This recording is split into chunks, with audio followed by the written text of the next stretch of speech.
Welcome to the third episode of the Earkick podcast. I'm Karen Steffen, co-founder and CEO of Earkick, and today's guest is Kat Zara, Kat, a mental health and disability rights advocate from California.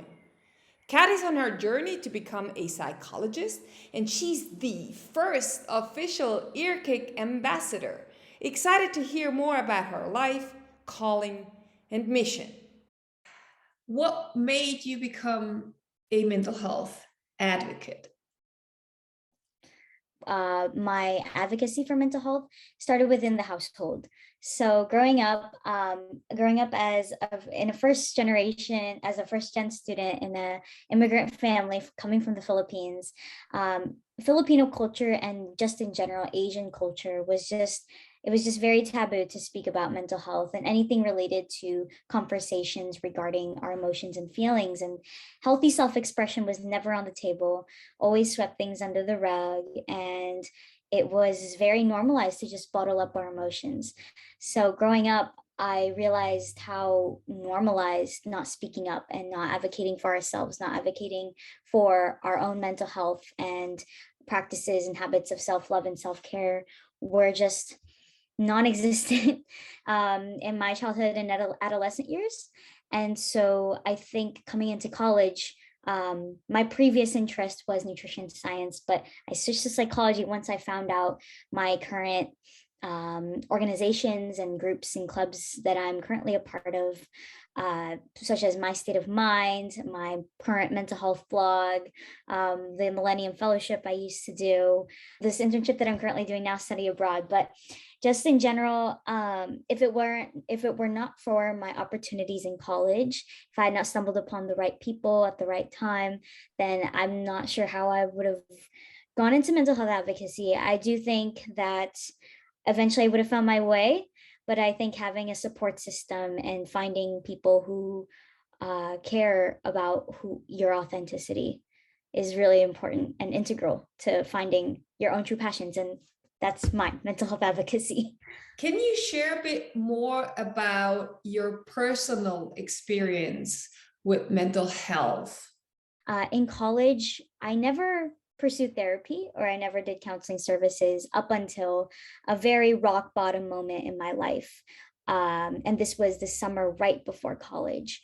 Lots of change, family dynamics happened in my household, and it really made me question my identity. It got to the point where it got super low, a very mental low. But I realized at that time I needed all the help I can. This was kind of like almost the breaking point.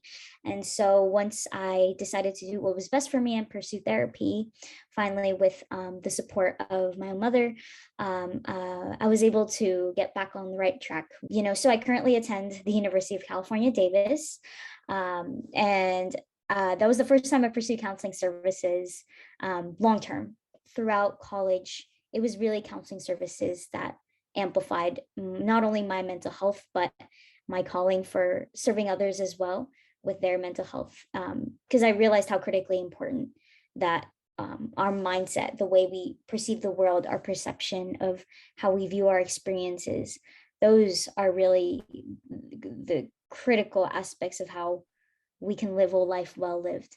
I found out actually later on the connection between disability and mental health. So as a strong ally of the disabled community, I realized there needs to be more external support for that marginalized community. It's the largest minority among all marginalized communities is the disability community. And so that is what I'm currently doing here in New Zealand, working for an internship called Recreate. And it's to help young people with intellectual and physical disabilities explore the country and make meaningful memories. Wow. And can you share a bit more about, how you speak to young people, Gen Z, your age, so that they know they're not alone and that they can reach out? I think it does depend on context. So but yeah, I think that's just a general tip to remember that no one is like you, and that's a great thing.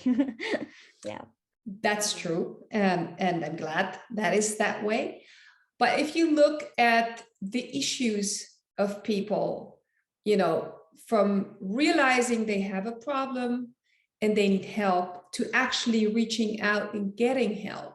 What is the common problem that makes so much time elapse between realizing and getting help? The time between realizing that you do need help to actually acting upon it, it comes down to not only accessibility, but affluence plays a role too. Like having those resources. Like it's one to have it accessible, but also another to like be able to reach those services and resources. So I think, that issue is a societal issue that can't be solved in just one day. I think we need to destigmatize mental health conversations so that people can become comfortable with reaching out and getting help. Accessibility, the stigma, they're very prominent issues. You are a creator. So you write lyrics, you compose music, you write blogs. Can you share a bit more about that? I use my blog, my songs, music, all my lyrics for myself for numerous reasons. One, to keep me accountable for my well-being. So I believe that I'm such an advocate for healthy self-expression. I think growing up in a household where it was normalized to bottle up emotions, I want to do the exact opposite. I want to make it normalized how we are human and we are messy, and that's okay. But turning pain into something better, such as art, creativity, and being open about who you are. One of my most rewarding goals in life is just to help people discover the journey back to their own true selves and live with authenticity and do what makes them happy. Yeah, and that boils down to destigmatizing mental health, because when we're at our lows, people perceive us in ways that are not beneficial, or that we're weak, but really sometimes being vulnerable is a strength. So that's what my blog means to me. It's all about those kinds of messages that I'd like to express and portray, leading by example. So kind of just putting my thoughts out there. Healthful media, because social media is a double-edged sword. So I would like to make it a positive tool. Any sort of media, media that you consume, it has an effect on your brain, subconsciously or consciously, whether people know it or not, especially towards the young generation's technology. Every day we use it. So I think it's important to be mindful of how much we consume, what we consume. And even I get caught into it, like everyone was almost a victim into it. And I think that's even more reason why mental health, positive media, like media with positive impact is critical for our society, especially the young generations. What would be an advice that you would give now that you've learned so much about mental health and ways to keep yourself healthy? It's okay to feel. It's okay to feel whatever you want, good or bad. I think it's important to let any emotions in. Savor the positive ones, and with the negative ones, treat them like visitors. You can let them in, but don't let them stay in for too long, or else you'll over fixate or ruminate. I would tell my younger self that our minds are not the master of us. We are the master of our own minds. Comparison is the thief of joy, and expectations are pre-mediated resentments. Young people always try to, please other people, and they forget that of what makes us truly happy. We kind of look to other people for our happiness, when really our happiness comes from our own true selves. Is also another thing that I would tell my younger self. Self-love is not selfish.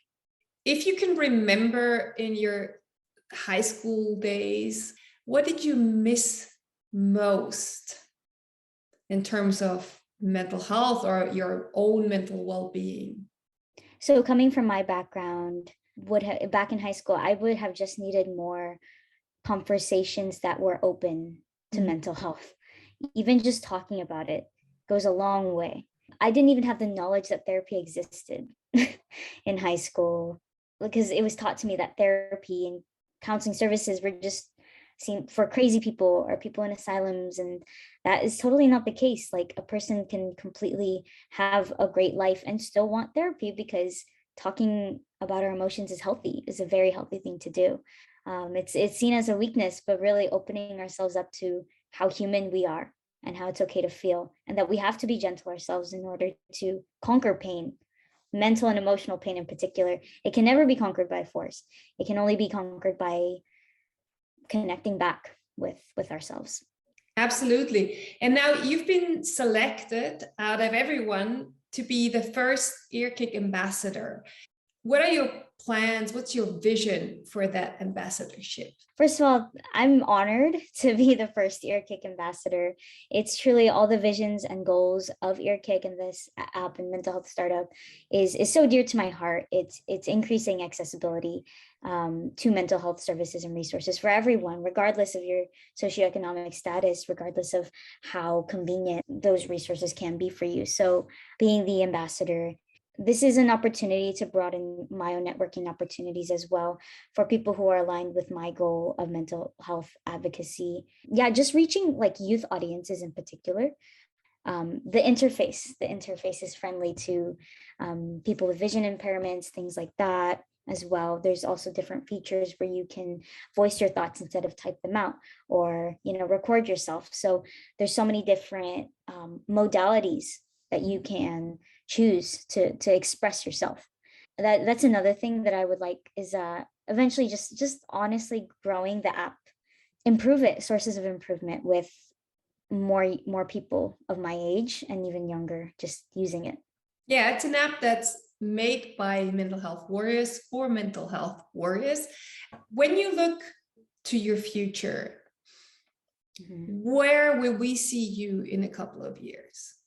I'm currently 21, but all of my future goals may be subject to change, but I do have a relatively set trajectory. My anticipated goal right now is to pursue graduate school for clinical psychology for children and families. That is the target audience that I would like to direct myself at. Very excited to just learn more about how to offer mental health support and aim to be a positive force that can inspire people to healthily self-express themselves. So I think like Earkick is definitely like the digital way to do that. So it's a wonderful tool really for people. With my work as a future psychologist, it's going to be a very valuable asset to have. How do you keep track of your own mental health, and how do you intervene when you realize that something is off track? I keep track of my mental health. First of all, I journal. So this is a practice that I've been doing ever since 2020. Really what kind of initiated that practice of journaling was a seminar I took on the science behind well-being. And that seminar really, with the assignments of just journaling and also I think it was yoga and meditation. I tried to meditate. It's not as regularly as journaling. Journaling happens to work best for me because what I do, I have different modes of journaling. So I do a gratitude journal where I try to write 3 things I've been grateful for that entire day, and then at the end of each week, after every night, I pick out like the best 3 ones. So at the end of the year, you can just choose. You can see all of your positive experiences that have happened, and gratitude is one of the most is the greatest energy that you can feel, and it's super. When I need to intervene when things are not going well, I go back to my therapy services. I'm fortunate enough to be in a position where I can access that through my university, even on this current trip that I'm doing in New Zealand. So that's very important to have. I think having a sense of stability, honestly, not to mitigate as well, just having your basic needs met as well, like make sure you feed yourself, hydrate is important, having enough sleep. It may seem so simple, but people can forget as busy college students or not mindful of your daily actions. Sometimes you may feel like you're missing something, and it's just a basic need, like you just gotta sleep more. Body movement as well is important. What's the heads up where you realize, oh, something is going downwards? Like, It's just a matter of listening to your body Sometimes if I'm lacking something, if I'm not taking care of myself, I get headaches, or like I think slow. You just kind of like feel how your body is feeling, like the mind heart body connection. Like for me, when I get headaches, I know I need to hydrate. If I feel sluggish, I know that exercise helps. If I feel sleepy, then yeah, sleep. For therapy, there's consistently a low mood when I feel something that has been, more than a few days. And it also depends on the severity of how that feels. Of course, those are the things that we track, right, with the app. It's like Yeah. if your mood is low over a period of time and it correlates with certain activities, and then the Yeah. symptoms start to show up, things like that help you grasp those early signs and counteract before you go down a rabbit hole. That's another feature that I love about the app is that you can really see, like, it's really a mood tracker and you can really see your patterns visually. Like that is a great thing. So it's a great app, and all of the people that I've referred to it have said like, wow, it's really useful. So Oh, yeah. that's good. Yeah, Mhm. that's really good. Thanks Cool. so much. Yeah, thank you.